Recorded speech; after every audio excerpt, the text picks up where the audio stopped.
আবু বকর সিদ্দিক রাদিয়াল্লাহু তাআলা আনহু ৫৭৩ খ্রিস্টাব্দে অর্থাৎ হিজরতের ৫০ বছর পূর্বে আসহাবে ফিল তথা হস্তির ঘটনার তৃতীয় বর্ষে জন্মগ্রহণ করেন। অর্থাৎ বয়সে তিনি নবী করিম সাল্লাল্লাহু আলাইহি সাল্লামের ৩ বছরের কনিষ্ঠ ছিলেন। শৈশব কৈশোর তিনি মক্কা মুকাররমায় কাটান। ব্যবসার কাজের সময়টুকু ছাড়া তিনি মক্কা ছেড়ে অন্য কোথাও যেতেন না। তিনি জাহিলি যুগ থেকেই ছিলেন মক্কার একজন সম্মানিত নেতা এবং তাদের উপদেষ্টা পরিষদের সদস্য। ধনী মক্কার বণিক পরিবারের অন্যান্য সন্তানদের মতো আবু বকরও বিদ্বান ছিলেন। তার স্মৃতিশক্তি খুব ভালো ছিল এবং আরব উপজাতিদের বংশ তালিকা, তাদের গল্প এবং তাদের রাজনীতি সম্পর্কে তার ভালো জ্ঞান ছিল।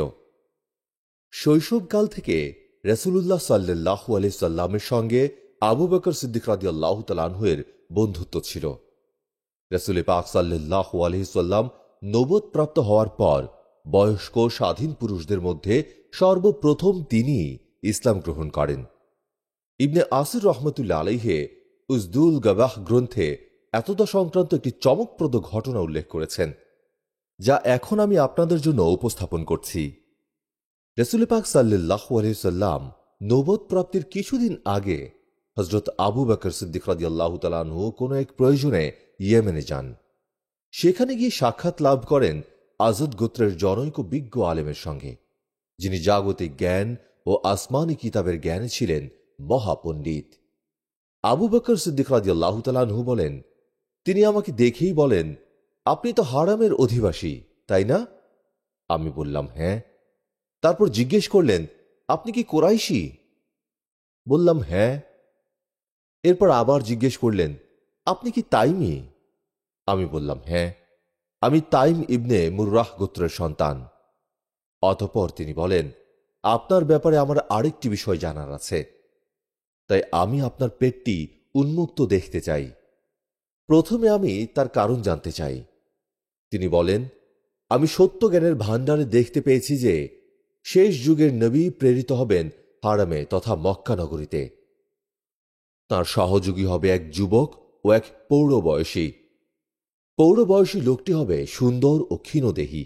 তার পেটে থাকবে একটি কালো তিল, বাম উরুতে থাকবে বিশেষ চিহ্ন।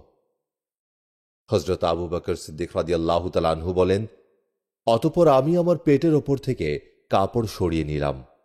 তিনি দেখতে পেলেন আমার নাভির একটু ওপরে একটি কালো তিল। সঙ্গে সঙ্গে তিনি বলে উঠলেন, কাবার প্রভুর শপথ, আপনি সেই পৌর ব্যক্তি। আমি আপনাকে একটি বিষয়ে সাবধান করে দিতে চাই। আমি বললাম, সেটা কি? তিনি উত্তরে বললেন, সাবধান থাকবেন, আপনি যেন হেদায়েতের পথ থেকে বিচ্যুত না হন। অতএব উত্তম দিনকে আঁকড়ে ধরবেন এবং আল্লাহকে ভয় করবেন।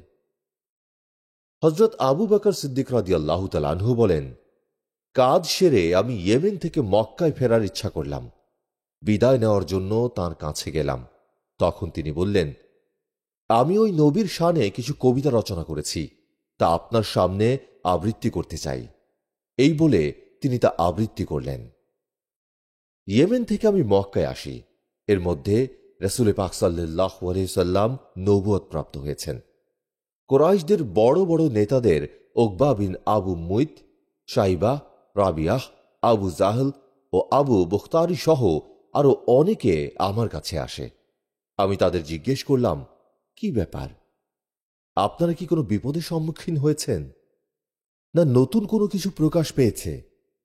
তারা বলল, মারাত্মক সমস্যা।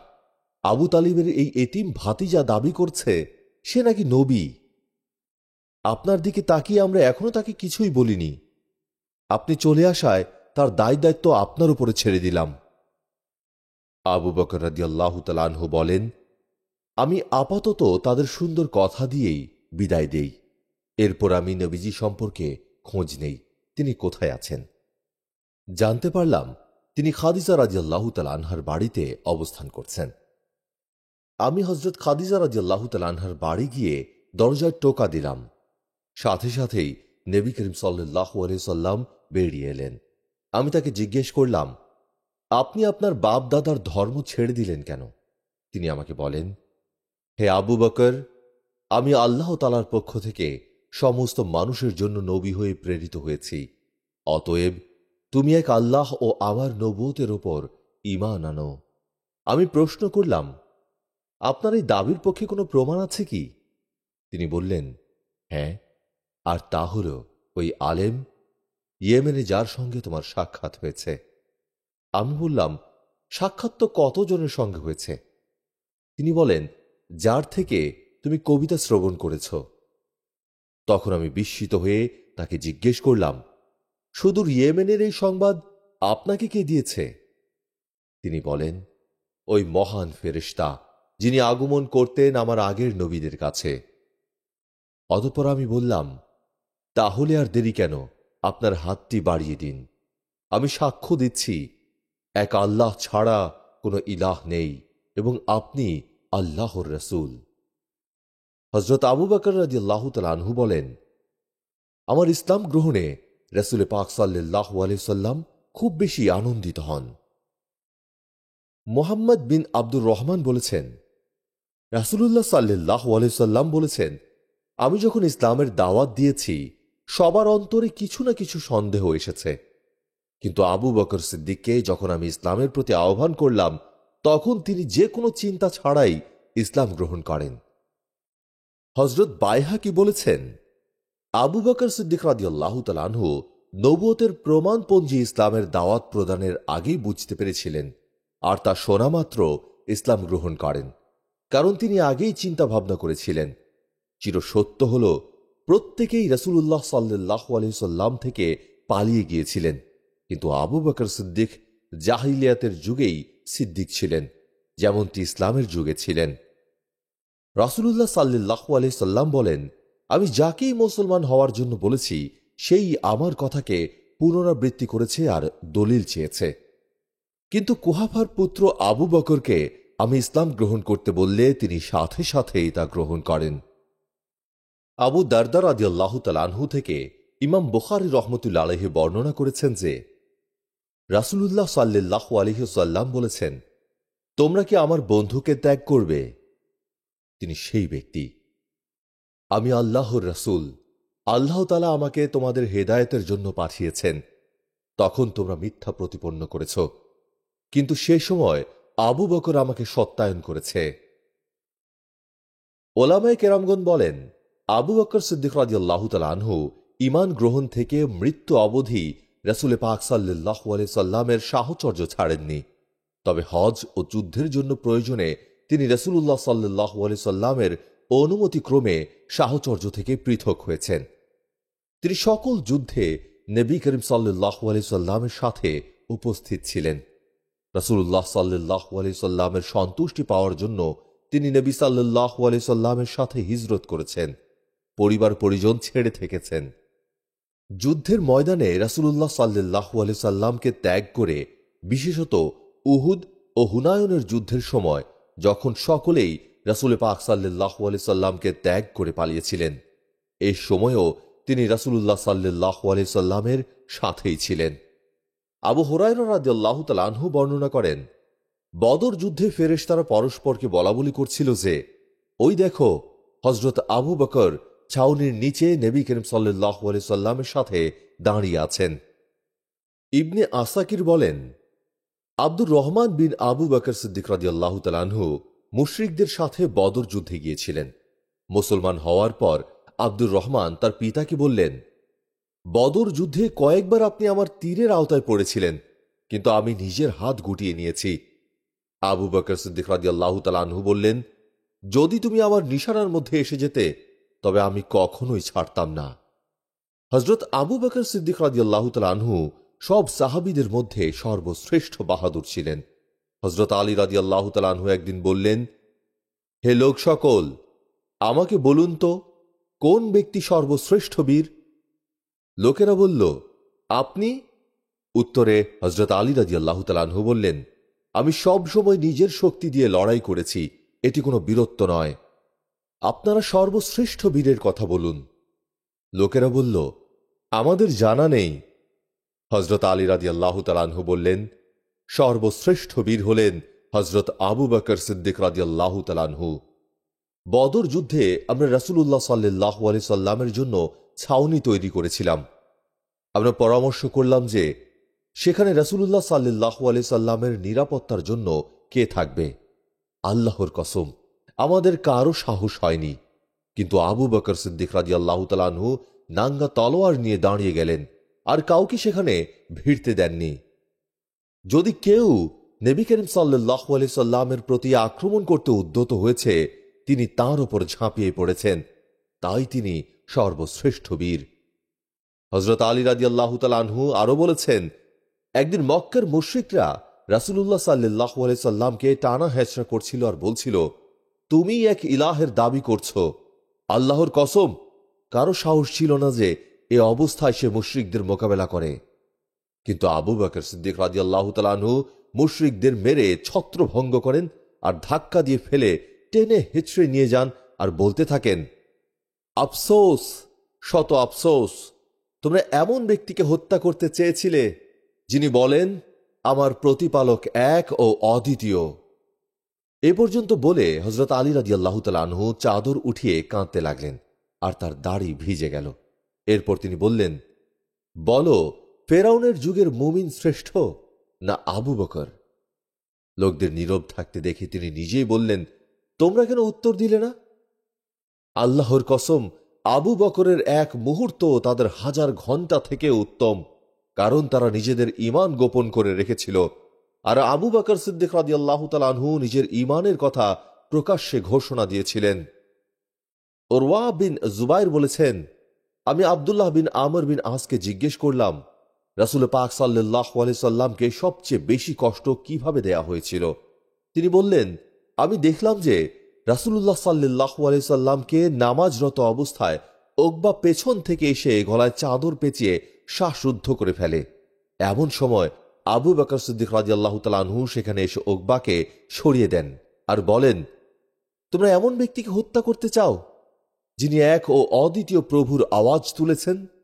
বস্তুত তিনি আল্লাহর কাছ থেকে দলিল সহ প্রেরিত হয়েছেন। ইবনে তালিব বলেছেন যে আবু বকর সিদ্দিক রাদিয়াল্লাহু তাআলা আনহু বলেছেন, উহুদ যুদ্ধে সবাই রাসূলুল্লাহ সাল্লাল্লাহু আলাইহি সাল্লামকে ছেড়ে পালিয়ে গেলে আমি তার সাথে ছিলাম। সে সময় সংকটময় পরিস্থিতিতে যিনি রাসূল পাক সাল্লাল্লাহু আলাইহি সাল্লামকে হেফাজত করার জন্য এগিয়ে আসেন, তিনি হলেন আয়েশা সিদ্দিকা রাদিয়াল্লাহু তাআলা আনহা। হযরত আয়েশা সিদ্দিকা রাদিয়াল্লাহু তাআলা আনহা বলেছেন, ৩৮ জন লোক ইসলাম গ্রহণ করলে আবু বকর সিদ্দিক রাদিয়াল্লাহু তাআলা আনহু রাসূলুল্লাহ সাল্লাল্লাহু আলাইহি সাল্লামকে বললেন, আপনি ইসলামের প্রকাশ্য ঘোষণা দিন। রাসূলুল্লাহ সাল্লাল্লাহু আলাইহি সাল্লাম বললেন, আমাদের দল এখনো যথেষ্ট ছোট। আবু বকর সিদ্দিক রাদিয়াল্লাহু তাআলা আনহু বারবার একই কথা বলতে থাকেন। অবশেষে নবী করিম সাল্লাল্লাহু আলাইহি সাল্লাম ৭০ দিনের প্রকাশ্য ঘোষণা দেন। ফলে লোকেরা মসজিদের চারদিকে গোত্র গোত্রভাবে এলোমেলো হয়ে যায়। আবু বকর সিদ্দিক রাদিয়াল্লাহু তাআলা আনহু দাঁড়িয়ে খুতবা দেন আর লোকদেরকে ইসলামের দাওয়াত দেন। মুশরিকরা তাকে আক্রমণ করে আর এজন্য লোকদের অনেক দুর্ভোগ পোহাতে হয়। হযরত আলী রাদিয়াল্লাহু তাআলা আনহু থেকে ইবনে আসাকির বর্ণনা করেছেন, যখন আবু বকর সিদ্দিক রাদিয়াল্লাহু তাআলা আনহু ইসলাম গ্রহণ করেন, তখনই তিনি ইসলামকে প্রকাশ করে দিয়েছেন আর লোকদেরকে আল্লাহ ও তার রাসূল সাল্লাল্লাহু আলাইহি সাল্লামের প্রতি আহ্বান করেছেন। সকল সাহাবার মধ্য থেকে সবচেয়ে বেশি দানশীল ছিলেন আবু বকর সিদ্দিক রাদিয়াল্লাহু তাআলা আনহু। আবু হুরায়রা রাদিয়াল্লাহু তাআলা আনহু থেকে বর্ণিত হয়েছে যে রাসূলুল্লাহ সাল্লাল্লাহু আলাইহি সাল্লাম বলেছেন, আবু বকরের সম্পদ আমার যতটুকু উপকার করেছে আর কারো সম্পদ ততটুকু করেনি। আবু বকর রাদিয়াল্লাহু তাআলা আনহু খুবই বিনয়ের সাথে বলেছিলেন, ইয়া রাসূলুল্লাহ সাল্লাল্লাহু আলাইহি সাল্লাম, আমি আর আমার সম্পদ সব আপনার। এটি আহমদ বর্ণনা করেছেন। হযরত আয়েশা রাদিয়াল্লাহু তাআলা আনহা এর অপর হাদিসটি এমনই, তবে সে হাদিসে এতটুকু বৃদ্ধি করা হয়েছে যে রাসূলুল্লাহ সাল্লাল্লাহু আলাইহি সাল্লাম নিজের সম্পদের মতো নিজ সম্পদ মনে করে আবু বকরের সম্পদ খরচ করেছেন। হযরত আয়েশা রাদিয়াল্লাহু তাআলা আনহা থেকে বর্ণিত হয়েছে, ইসলাম গ্রহণের সময় আবু বকরের কাছে ৪০,০০০ দিরহাম বা দিনার ছিল। তিনি এগুলো সম্পূর্ণ রাসূলুল্লাহ সাল্লাল্লাহু আলাইহি সাল্লামের জন্য ব্যয় করেছেন। ইবনে ওমর রাদিয়াল্লাহু তাআলা আনহু বলেছেন, ইসলাম গ্রহণের সময় আবু বকরের কাছে 40,000 দিরহাম ছিল, আর হিজরতের সময় 5,000-এর বেশি ছিল না।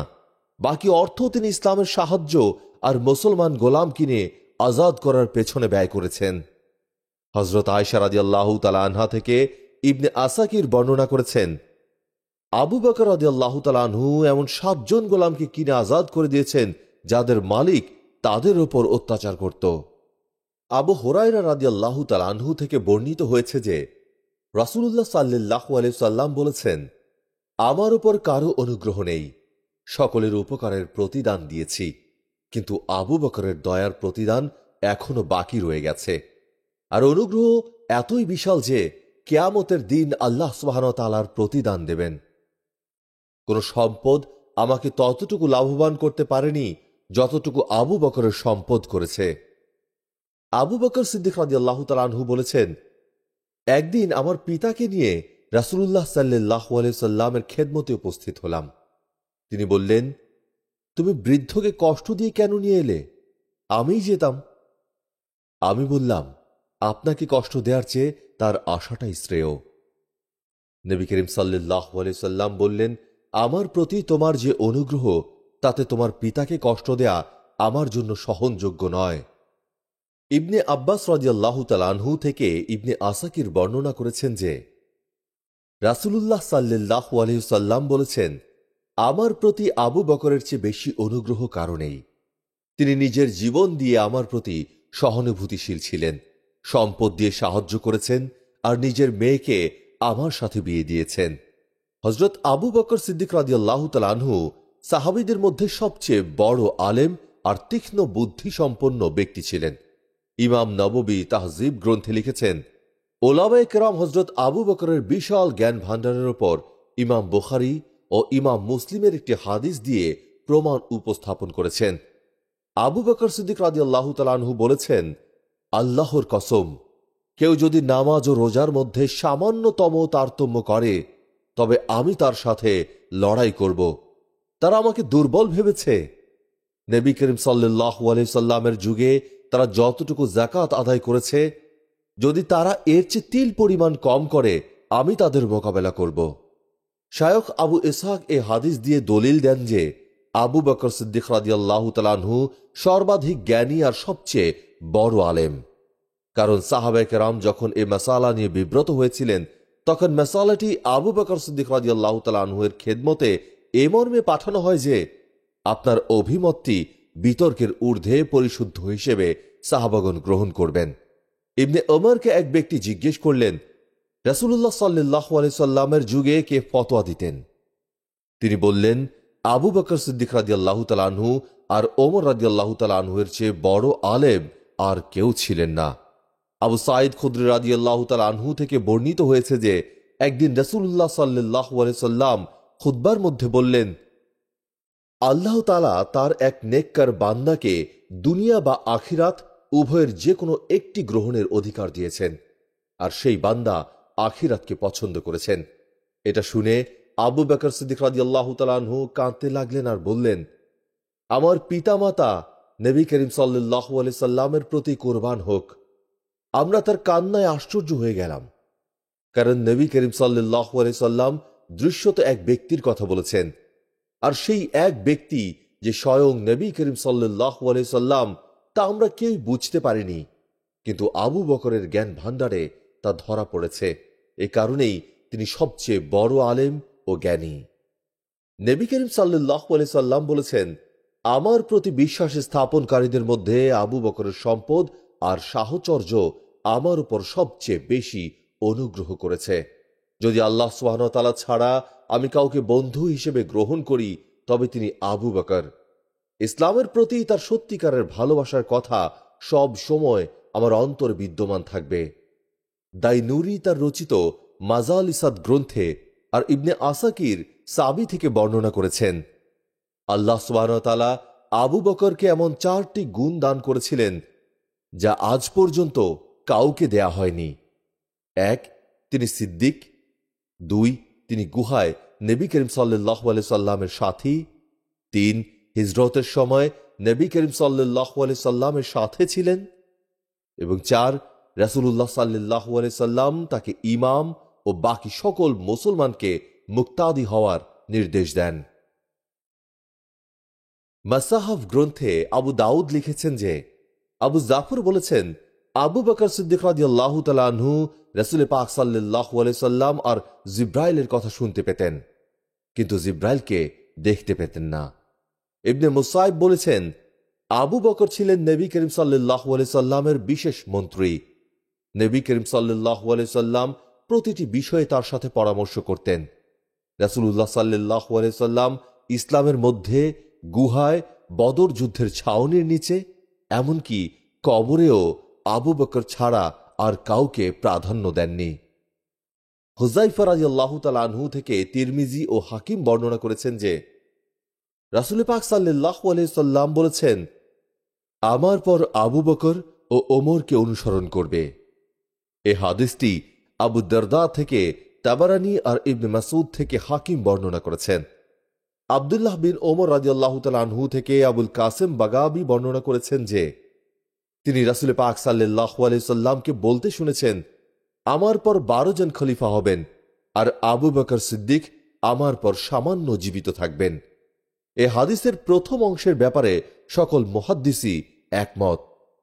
জুবাইর বিন মুতিম থেকে বুখারী ও মুসলিম বর্ণনা করেছেন, একদিন এক মহিলা রাসূলুল্লাহ সাল্লাল্লাহু আলাইহি সাল্লামের খেদমতে উপস্থিত হল।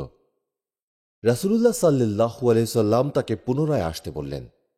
সে বলল, আমি আবার এলে হযরতকে পাব না, অর্থাৎ নবী করিম সাল্লাল্লাহু আলাইহি সাল্লাম ইন্তেকাল করবেন। রাসূলুল্লাহ সাল্লাল্লাহু আলাইহি সাল্লাম বললেন, তবে আবু বকর সিদ্দিকের কাছে এসো। আনাস রাদিয়াল্লাহু তাআলা আনহু বলেছেন, আপনার পর আমরা কার কাছে সদকা দেব? এ বার্তা দিয়ে বনু মুস্তালিকের লোকেরা আমাকে রাসূলুল্লাহ সাল্লাল্লাহু আলাইহি সাল্লামের কাছে পাঠালে নবী করিম সাল্লাল্লাহু আলাইহি সাল্লাম বলেছেন, আবু বকরের কাছে। মহানবী হযরত মুহাম্মদ সাল্লাল্লাহু আলাইহি সাল্লামের ওফাতের পর হযরত ওমর রাদিয়াল্লাহু তাআলা আনহু শীর্ষস্থানীয় সাহাবীরা খলিফা হিসেবে তার নাম প্রস্তাব করেন।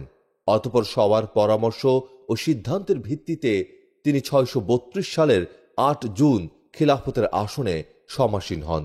তার খিলাফতের মেয়াদ ছিল 2 বছর 4 মাস। হযরত আবু বকর ছিলেন একজন সাংবিধানিক শাসক। তিনি খিলাফতকে একটি পবিত্র বিশ্বাস হিসেবে ধরে রেখেছিলেন। তিনি বিশ্বাসঘাতকদের বিরুদ্ধে জিহাদ ঘোষণা করেছিলেন। আবু বকর ধনী কিংবা নিম্ন উভয়কেই সমান মনে করতেন। খেলাফত কোনো ধর্মতন্ত্র বা গণতন্ত্র ছিল না।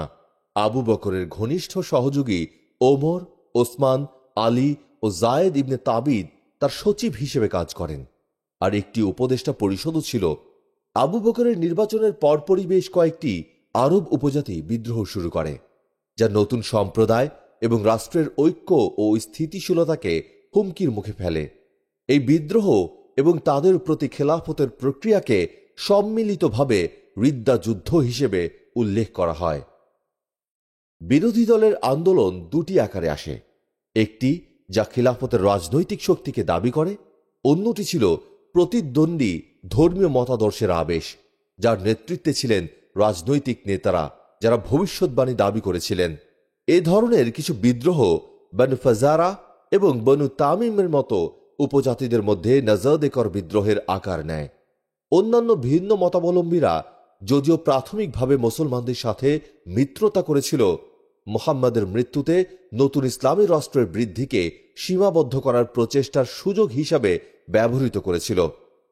তাদের মধ্যে রয়েছে বাহরাইনের কিছু রাবিয়া, ওমানের আজাদ এবং ইয়েমেনের কিন্দাহ ও খাওলানের মধ্যে। আবু বকর সম্ভবত বুঝতে পেরেছিলেন যে আরবের বিভিন্ন উপজাতির ওপর দৃঢ় নিয়ন্ত্রণ বজায় রাখা রাষ্ট্রের অস্তিত্ব নিশ্চিত করার জন্য অত্যন্ত গুরুত্বপূর্ণ ছিল। তাই তিনি সামরিক শক্তির সাথে বিদ্রোহ দমন করেছিলেন। তিনি খালিদ ইবনে ওয়ালিদ এবং সৈন্যদের একটি লাশ নাজদের বিদ্রোহ দমন করার জন্য মুসাইলিমাহকে প্রেরণ করেন, যিনি সবচেয়ে গুরুতর হুমকি সৃষ্টি করেছিলেন। এর সাথে সাথে সোরাবিল ইবনে হাসানা ও আল আলা আল হাদরামিকে বাহরাইনে পাঠানো হয়। অন্যদিকে ইকরিমা ইবনে আবি জাহেল, হুদাইফাহ আল বারিকি এবং আরফাজা আল বারিকিকে ওমান জয় করার নির্দেশ দেওয়া হয়। অবশেষে আল মুহাজির ইবনে আবি উমাইয়া এবং খালিদ ইবনে আসিদকে ইয়েমেনে পাঠানো হয় স্থানীয় গভর্নরকে পুনরায় নিয়ন্ত্রণ প্রতিষ্ঠায় সহায়তা করার জন্য। আবু বকর সামরিক ব্যবস্থা ছাড়াও কূটনৈতিক উপায় ব্যবহার করেছিলেন। তার আগে মোহাম্মদের মতো তিনিও প্রাক্তন শত্রুদের খেলাফতের সাথে বেঁধে রাখার জন্য ছোট এবং আর্থিক প্রণোদনা ব্যবহার করেছিলেন। উদাহরণস্বরূপ বানু হানিফার একজন সদস্য যিনি মুসলমানদের পক্ষ নিয়েছিলেন তাকে জমি মঞ্জুর করার পুরস্কার দেওয়া হয়েছিল। একইভাবে আল আশআত ইবনে কায়াস নামে এক কিন্দাহ বিদ্রোহী অনুতপ্ত হয়ে এবং ইসলামে পুনরায় যোগদানের পরে তাকে মদিনায় জমি দান করা হয় এবং সেই সাথে বিয়েতে আবু বকরের বোন উম্মে ফারওয়ার হাত দেয়া হয়। তাদের হৃদয়ে রিদা আন্দোলন ইসলামী রাষ্ট্রের রাজনৈতিক এবং ধর্মীয় আধিপত্যের জন্য চ্যালেঞ্জ ছিল। বিদ্রোহ দমনের সাফল্যের মাধ্যমে আবু বকর কার্যকরভাবে রাজনৈতিক একীকরণ অব্যাহত রেখেছিলেন, যা মুহাম্মদের নেতৃত্বে তুলনামূলকভাবে কম বাধা দিয়ে শুরু হয়েছিল। যুদ্ধের শেষে তিনি আরব উপদ্বীপের সম্পূর্ণতার উপর একটি ইসলামিক আধিপত্য প্রতিষ্ঠা করেছিলেন।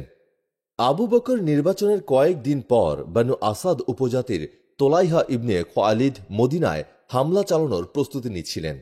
আবু বকর মূলত বানু হাশিম থেকে একটি সেনাবাহিনী উত্থাপন করেছিলেন। তিনি আলী ইবনে আবি তালিব, তালহা ইবনে ওবায়দুল্লাহ এবং জোবায়ের ইবনে আল আওয়ামকে নতুন সংগঠিত বাহিনীর 1/3 সেনাপতি হিসেবে নিয়োগ দেন। তোলাইহার বাহিনী পরাজিত হয় এবং ঝু হুসার দিকে চালিত হয়। যদিও কয়েক মাস পরে তোলাইহা আবার মুসলিম বাহিনীর ওপর আক্রমণ শুরু করে। আবু বকর খালিদ ইবনে আল ওয়ালিদকে প্রধান সেনাপতি হিসেবে নিয়োগ দেন। খালিদের 6000 জনের একটি বাহিনী ছিল এবং তোলাইহার 30,000 লোক ছিল। তবে খালিদ ইবনে আল ওয়ালিদ ও তার বাহিনী তোলাইহার বাহিনীকে গুড়িয়ে দেয়। যুদ্ধের পর তোলাইহা ইসলাম গ্রহণ করেন এবং আবু বকরের কাছে ক্ষমা প্রার্থনা করেন। যদিও আবু বকর তোলাইহাকে ক্ষমা করে দেন, কিন্তু তিনি তোলাইহাকে মুসলিম পক্ষের যুদ্ধে অংশ নিতে দিতে অস্বীকার করেন, যেহেতু তোলাইহা যুদ্ধে আকাশা ইবনে মেহসান নামে একজন সাহাবীকে হত্যা করেছিলেন। বনু হাফিজা উপজাতির মোসাইলিমা আবু বকরের অন্যতম বড় শত্রু ছিলেন। ইসলামের ইতিহাসে তাকে মিথ্যা নবী বলে নিন্দা করা হয়। মোসাইলিমা তার স্ত্রী সাজা সহ নবিত্ব দাবি করেন এবং আবু বকরের বিরুদ্ধে আক্রমণ করার জন্য 40,000 লোকের একটি বাহিনী জড়ো করেন। আবু বকর খালিদ ইবনে আল ওয়ালিদকে প্রাথমিক সেনাপতি হিসেবে নিয়োগ দেন এবং ইকরিমা ও সোরাহবিলকে কোরের সেনাপতি হিসেবে নিযুক্ত করেন। যুদ্ধে মোসাইলিমার বাহিনী খালিদ ও তার বাহিনী দ্বারা চূর্ণ বিচূর্ণ হয়। তবে মোসাইলিমার বাহিনী প্রায় 360 জন হাফেজকে হত্যা করেন। যুদ্ধে ওয়াহশি ইবনে হারব মোসাইলিমাকে হত্যা করেন। যুদ্ধের পর মোসাইলিমার স্ত্রী সাজাহ একজন ধর্মপ্রাণ মুসলিম হয়ে যান। আরব একটি শক্তিশালী সামরিক বাহিনীর সাথে একক কেন্দ্রীভূত রাষ্ট্রের অধীনে একত্রিত হওয়ায় এই অঞ্চলটিকে এখন প্রতিবেশী বাইজেন্টাইন এবং সাসানীয় সাম্রাজ্যের জন্য সম্ভাব্য হুমকি হিসেবে দেখা যেতে পারে। এটা হতে পারে যে আবু বকর যুক্তি দিয়েছিলেন যে এই শক্তিগুলোর মধ্যে একটি তারুণ্যের খেলাফতের বিরুদ্ধে প্রাক প্রতিরোধী ধর্মঘট শুরু করবে। সিদ্ধান্ত নিয়েছে যে প্রথম আঘাতটি নিজেই দেয়া ভালো। খলিফার প্রেরণা যাই হোক না কেন, ইরাক ও ফিলিস্তিনে ছোট ছোট বাহিনী প্রেরণ করা হয় যা বেশ কয়েকটি শহর দখল করে।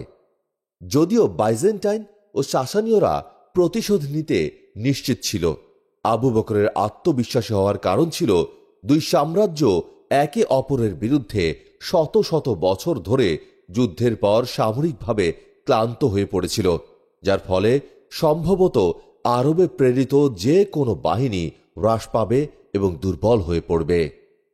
যদিও মুসলিম যোদ্ধাদের কার্যক্রম এবং তাদের উদ্যোগ গুরুত্বপূর্ণ ছিল, যার ফলে তাদের উদ্দেশ্যের ধার্মিকতা সম্পর্কে তাদের মনোবলের উপর ভিত্তি করেছিল। মুসলমানদের মধ্যে সাধারণ বিশ্বাস ছিল যে তাদের সম্প্রদায়কে যে কোনো মূল্যে রক্ষা করতে হবে। সহিহ বুখারী শরীফে যায়েদ বিন সাবিত রাদিয়াল্লাহু তাআলা আনহু থেকে বর্ণিত হয়েছে, মুসাইলামা কাজ্জাবের সাথে যুদ্ধের পর আবু বকর সিদ্দিক রাদিয়াল্লাহু তাআলা আনহু আমাকে ডেকে পাঠালেন। আমি এসে দেখলাম তার কাছে ওমর রাদিয়াল্লাহু তাআলা আনহু নীরবে বসে আছেন। আবু বকর আমাকে বললেন, ওমর আমাকে বলেছেন ইয়ামামার যুদ্ধে অনেক মুসলমান কারি শহীদ হয়েছেন। আমার ভয় হয় যদি এভাবে মুসলিম কারিগণ শহীদ হতে থাকেন তাহলে হাফেজদের সাথে কোরআন শরীফও উঠে যাবে। তাই আমি কোরআনকে একত্রিত করতে চাই। আমি বললাম, আমি এই কাজ কিভাবে করতে পারি যা স্বয়ং নবী করিম সাল্লাল্লাহু আলাইহি সাল্লাম করেননি? ওমর রাদিয়াল্লাহু তাআলা আনহু বললেন, আল্লাহর কসম, এটি সোয়াবের কাজ, এতে কোনো ক্ষতি নেই। তিনি বারবার অনমনীয়ভাবে এই কথাগুলো বলছিলেন। অবশেষে বিষয়টি ভালোভাবে আমার বুঝে আসলো। যায়েদ রাদিয়াল্লাহু তাআলা আনহু বলেছেন, ওমর নীরবে শুনছিলেন। আবু বকর রাদিয়াল্লাহু তাআলা আনহু আবার আমাকে বললেন, তুমি তরুণ ও বুদ্ধিমান, তোমার ব্যাপারে কোনো অভিযোগও নেই। তুমি রাসূলে পাক সাল্লাল্লাহু আলাইহি সাল্লামের ওহী লেখক, সুতরাং অনুসন্ধান করে তুমি কোরআন জমা করো। যায়েদ রাদিয়াল্লাহু তাআলা আনহু বলেছেন, এই কাজটি আমার কাছে খুবই দুঃসাধ্য মনে হলো। আমাকে যদি পর্বত উত্তোলনের নির্দেশ দেওয়া হতো তাহলে আমি একে তার চেয়ে হালকা মনে করতাম। আমি বললাম, আপনারা দুজন কেন এই কাজ করতে চাইছেন যা রাসূলুল্লাহ সাল্লাল্লাহু আলাইহি সাল্লাম করেননি? আবু বকর সিদ্দিক রাদিয়াল্লাহু তাআলা আনহু বললেন, এই কাজে কোনোই ক্ষতি নেই। কিন্তু আমি দ্বিধান্বিত হয়ে পড়লাম আর নিজেকে এই কাজের অনুপযুক্ত মনে করলাম।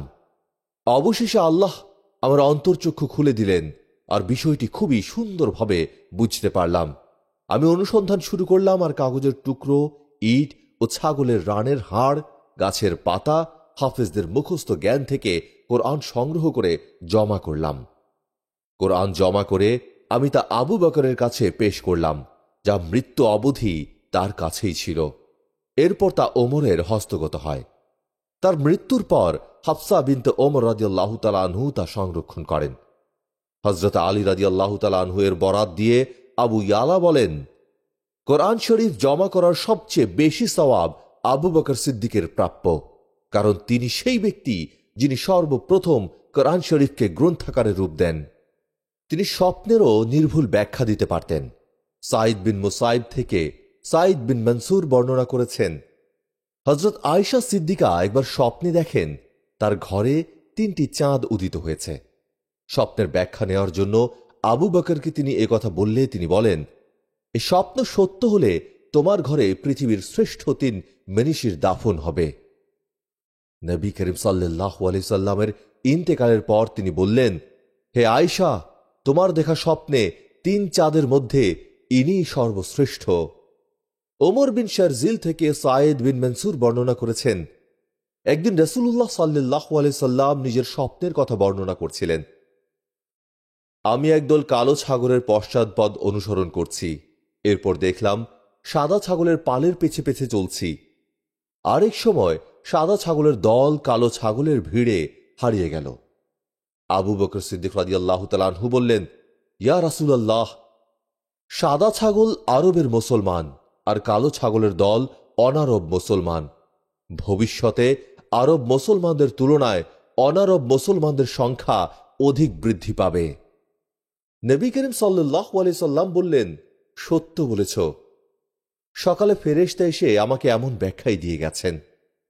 সাইদ বিন মনসুর থেকে ইবনে আবি লাইলা বর্ণনা করেছেন, নবী করিম সাল্লাল্লাহু আলাইহি সাল্লাম স্বপ্ন দেখেন যে তিনি একটি কূপের পানি সিঞ্চন করছেন আর তার পিছে কৃষ্ণকায় ছাগলের পাল এসে দাঁড়িয়ে, আর এর পেছনে এমন একদল ছাগল আসে যাদের লাল বর্ণের পশুগুলো সাদার ওপর প্রাধান্য পায়। এই ব্যাখ্যাটি হযরত আবু বকরের কাছ থেকেই এসেছে। মোহাম্মদ বিন শিরিন থেকে ইবনে সাদ বর্ণনা করেছেন, এই উম্মতের মধ্যে নবী করিম সাল্লাল্লাহু আলাইহি সাল্লামের পর আবু বকর সিদ্দিক রাদিয়াল্লাহু তাআলা আনহু স্বপ্নের শ্রেষ্ঠ ব্যাখ্যাকার। ইবনে শিহাব থেকে ইবনে সাদ বর্ণনা করেছেন, আমরা একই সোপানে আরোহণ করতে গিয়ে আমি তোমার চেয়ে 1.5 সিঁড়ি এগিয়ে গেলাম। এটা শুনে আবু বকর সিদ্দিক বললেন, ইয়া রাসূলুল্লাহ সাল্লাল্লাহু আলাইহি ওয়াসাল্লাম, আল্লাহ আপনাকে নিজের রহমত আর মাগফিরাতের মাধ্যমে আগেই আহ্বান জানাবেন, আর আমি আপনার 1.5 বছর পর ইন্তেকাল করব। 634 সালের 23 আগস্ট হযরত আবু বকর সিদ্দিক রাদিয়াল্লাহু তাআলা আনহু অসুস্থ হয়ে পড়েন এবং এরপর আর সুস্থ হননি। তার প্রচণ্ড জ্বর হয়েছিল এবং তিনি বিছানায় সীমাবদ্ধ ছিলেন। তার অসুস্থতা দীর্ঘায়িত হয়েছিল এবং যখন তার অবস্থা আরও খারাপ হয়েছিল তখন তিনি অনুভব করেছিলেন তার জীবন আসন্ন। এটা বুঝতে পেরে তিনি হজরত আলী রাদিয়াল্লাহু তাআলা আনহুকে অনুরোধ করেছিলেন যে তার মৃত্যুর পর যেন হজরত আলী রাদিয়াল্লাহু তাআলা আনহুই তাকে গোসল করান, যেহেতু হজরত আলী রাদিয়াল্লাহু তাআলা আনহু নবী করিম সাল্লাল্লাহু আলাইহি সাল্লামের মৃত্যুর পর তার গোসল করিয়েছিলেন। হজরত আবু বকর সিদ্দিক রাদিয়াল্লাহু তাআলা আনহু মনে করেন যে তার উত্তরসূরি মনোনীত করা উচিত, যাতে বিষয়টি তার মৃত্যুর পর মুসলমানদের মধ্যে মতবিরোধের কারণ না হয়। যদিও হজরত আলী রাদিয়াল্লাহু তাআলা আনহুকে নিয়োগ না দেওয়া নিয়ে ইতোমধ্যেই বিতর্ক ছিল, হজরত আবু বকর সিদ্দিক রাদিয়াল্লাহু তাআলা আনহু তার কিছু সঙ্গীকে সাথে নিয়ে এই বিষয়টি আলোচনা করেন। পরে তিনি হজরত ওমর রাদিয়াল্লাহু তাআলা আনহুকে খলিফা হিসেবে নিযুক্ত করেন। তাদের মধ্যে কেউ কেউ হজরত ওমর ফারুক রাদিয়াল্লাহু তাআলা আনহুয়ের মনোনয়নের পক্ষে ছিল এবং অন্যরা হজরত ওমর ফারুক রাদিয়াল্লাহু তাআলা আনহুয়ের কঠিন প্রকৃতির কারণে এর বিপক্ষে ছিল। অবশেষে হজরত ওমর ফারুক রাদিয়াল্লাহু তাআলা আনহুই ইসলামের দ্বিতীয় খলিফা হিসেবে নির্বাচিত হন। হজরত আবু বকর ছিলেন ইসলামের এক জ্বলন্ত নক্ষত্র। তাঁর শাসনামলে ইসলাম ও জনগণের জন্য তিনিও যুদ্ধে অংশগ্রহণ করেছেন। হজরত আবু বকরের খেলাফত 2 বছরের কিছু বেশি সময় স্থায়ী ছিল। এই সংক্ষিপ্ত সময়ের মধ্যে তাকে বেশ কিছু অস্থিতিশীলতার সম্মুখীন হতে হয় এবং তিনি তা সফলভাবে মোকাবেলা করেন। নতুন নবী দাবিকারী বিদ্রোহীদেরকে তিনি রিদ্দার যুদ্ধে দমন করেছেন। তিনি বাইজেন্টাইন ও শাসনীয় সাম্রাজ্যের বিরুদ্ধে অভিযান পরিচালনা করেন, যা ইতিহাসের মোড় ঘুরিয়ে দেয়। পরে ওমর ইবনুল খাত্তাব ও ওসমান ইবনে আফফান এই অভিযান অব্যাহত রেখেছিলেন। এসব অভিযানের ফলে মুসলিম সাম্রাজ্য কয়েক দশকের মধ্যে শক্তিশালী হিসেবে আবির্ভূত হয়। খলিফা হওয়ার পর তিনি অন্যান্যদের পরামর্শক্রমে তার কাপড়ের ব্যবসা ছেড়ে দেন এবং রাষ্ট্রীয় কোষাগার থেকে ভাতা গ্রহণ করতেন। এই মহান খলিফা শুধু জীবিত অবস্থায় নয়, মৃত্যুর পরেও সকলের চোখের মণি ছিলেন। 634 সালের 23 আগস্ট হজরত আবু বকর সিদ্দিক রাদিয়াল্লাহু তাআলা আনহু ইন্তেকাল করেন। ইন্না লিল্লাহি ওয়া ইন্না ইলাইহি রাজিউন। হজরত আয়েশা সিদ্দিকা রাদিয়াল্লাহু তাআলা আনহার ঘরে হজরত মুহাম্মদ সাল্লাল্লাহু আলাইহি সাল্লামের পাশেই তাকে দাফন করা হয়। ইসলামের এই প্রথম খলিফা চিরস্বর্ণাক্ষরে ইতিহাসের পাতায় লিপিবদ্ধ রয়েছেন।